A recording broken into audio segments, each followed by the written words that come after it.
د طالبانو د رسمیت پېژندلو په اړه د روسیې تازه اقدام. روسیې تازه څرګندونې کړي. دوستانو په سلامونه مو هرکلی کوم.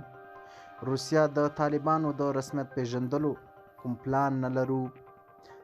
د روسیې د بهرنیو چارو وزارت مرستیال میخایل بوګوانوف وایي چې د طالبانو د حکومت د رسمیت پېژندلو لپاره کوم خاص پلان نه لري. نوموړي د منځني ختیځ په یو څېړنیز مرکز کې ویلي دي چې هیوادونه په افغانستان کې داسې ائتلافي رهبرۍ رامنځته کېدل غواړي چې ټول سیاسي قوتونه او مذهبي اقلیتونه پکې شامل وي. د روسیې مقام په وینا چې تر هغې چې طالبان د همداسې یو فضا په رامنځته کولو اقدام ونه کړي، دوی د رسمیت پېژندلو په اړه نه غږیږي. په وروستیو کې داسې راپورونه خپاره شوي وو چې روسیه او د سیمې یو شمېر نور هیوادونه ممکن په ډله ییزه توګه د طالبانو حکومت په رسمیت وپېژني. د طالبانو د حکومت څه باندې 6 میاشتې پوره کېږي، خو تر اوسه هیڅ کوم هیواد په رسمیت نه دی پېژندلی.